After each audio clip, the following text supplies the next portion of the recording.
The book Seven Habits of Highly Effective People suggests we need to begin with the end in mind. We witness rise in protests demanding climate action, woke youth and public outrage against big polluters. We need to take a look at what actions could be taken and what outcomes are expected. To what end are we acting? What actions can governments take? With growing number of disasters caused by the collapse of a stable climate, protests will only rise and governments across the world will be pressurized to take action. So what action can they take? There are multiple initiatives that the governments across the world are taking to combat climate change.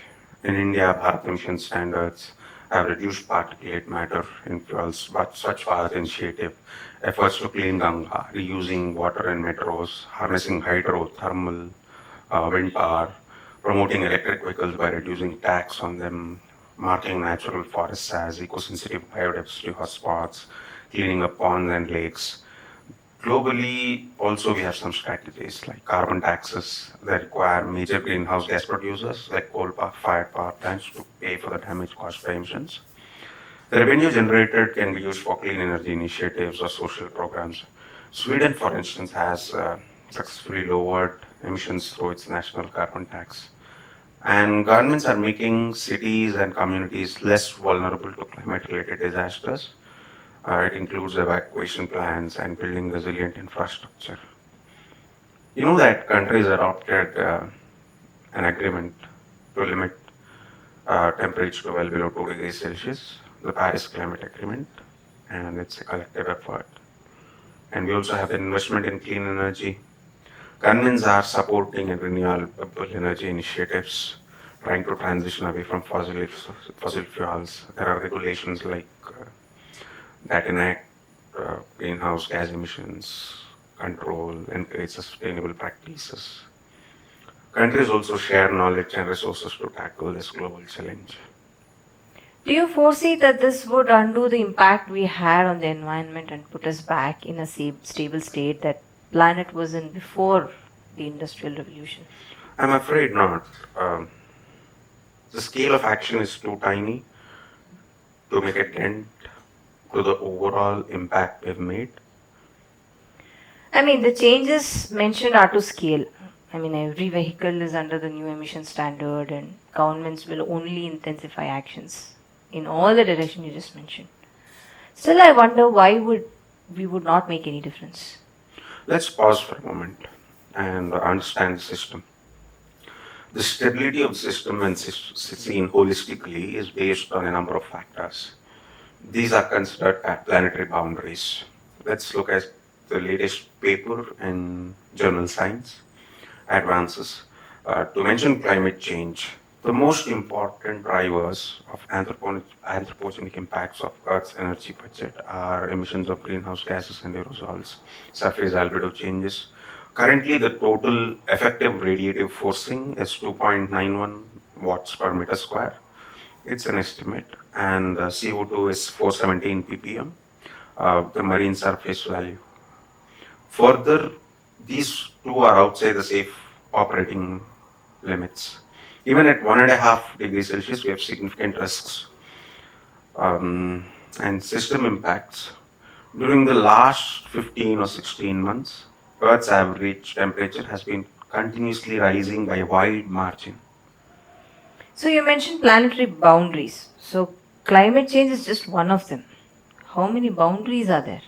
Could you give a brief note on all the boundaries and where we stand? 9 planetary boundaries have been identified. I mentioned climate change, say biosphere integrity. The boundary for the extinction rate is set at less than 10 extinctions per million species years. The current rate is over 100, which is 10 times at least higher, and it's the highest in past 10 million years. Approximately 1 million out of an estimated 8 million plant and animal species are threatened with extinction. Over 10% of the genetic diversity of plants and animals have been lost in just the last 150 years. We have novel entities like synthetic chemicals, microplastics, endocrine disruptors, radioactive materials, GMOs. These are the markers actually of the Anthropocene. These effects are largely unstudied. Many synthetic chemicals are not well regulated, their impacts not well understood. The only safe operating space is where these entities are absent completely. They cannot be evaluated and certified harmless because there are two-way interactions and n-way interactions. We don't even know about one-way interaction. Then the stratospheric ozone depletion, it's caused by halocarbon compounds. The boundary is 276 Dobson units, allowing less than 5% reduction from the pre-industrial level of 290. As of 2020, the estimate was 284 DU. The Montreal Protocol of 1987 has helped reduce ozone depletion, right? Yeah, and people also have a false sense of hope that we can somehow deal with all the existential challenges in the same manner. This seems like a lot. Could you just name the rest, maybe? Freshwater change to comprehensively reflect modifications of Earth system functions of freshwater. Uh, this considers changes over the entire water cycle, over land. Then we have ocean acidification, the carbonate ion concentration in seawater, land system change, the major forest biomes that globally play the largest role in driving biogeophysical process, tropical, temperate, and boreal forests. The cover remaining compared to the potential area of forest in the Holocene, biogeochemical flows. This reflect anthropogenic, say, perturbation of the global element cycles.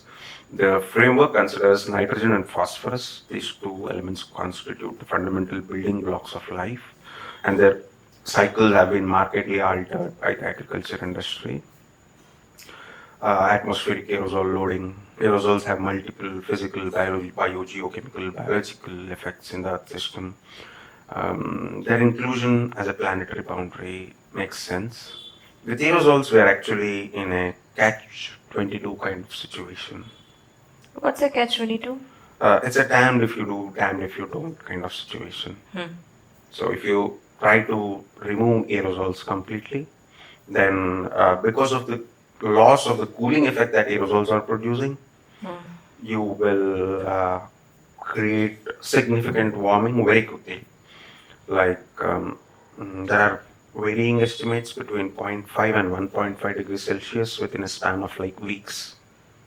Aerosols fall off within weeks. They are also parts of the, for example, if you have a dirty coal plant, coal-fired power plant, the emissions have not just carbon dioxide but carbon monoxide and aerosols, sulfur compounds, which play out in multiple ways. The aerosols themselves reflect incoming solar radiation, and they also make the droplets smaller. Like they provide points where water can accumulate around, and that becomes a minute droplet. So the size of the droplets will decrease, and the clouds will become brighter. So when the clouds become brighter, they reflect more sunlight. The funny thing here is if you stop polluting with these coal-fired power plants, it will take a couple of days, less than a week most of the times, for most of the aerosols to fall off. But the coal-fired power plant also releases carbon dioxide. This carbon dioxide will stay in the atmosphere for at least the next 10,000 years. So the warming impact will continue to stay, but the cooling impact we are giving in parallel because of burning coal or many of the sources that produce aerosols will instantly be gone if we stop. And if we don't stop, we're only postponing disaster to a later date. The carbon dioxide will keep increasing, the earth keeps getting warmer, we are already seeing major threats, extreme rain events, extreme flood events, extreme heat events. Recently, I think in Iran, the heat index rose to 82, which is it's beyond survivable if verified. The verification is in process right now. The temperature was 39 degrees Celsius and the humidity was 85%. it's very hard for people to survive in such climates. Summarizing all of this, what does this mean to me? What does this mean to you? See how you can prepare. Firstly, know that disaster is inevitable, no matter what people do. Learn on what ways you can save yourself. So that should be your direction. See, this is the fundamental innate tendency of every animal on the planet. Like the animal wants to survive, be it even if it is a hen, right? It tries to survive. Even a bacteria tries to survive, for that matter.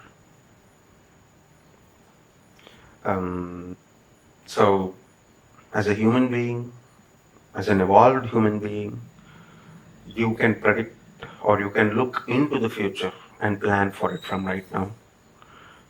That is what should come to your advantage. Many animals can't do that, right? They can't have the foresight to see what would happen long further.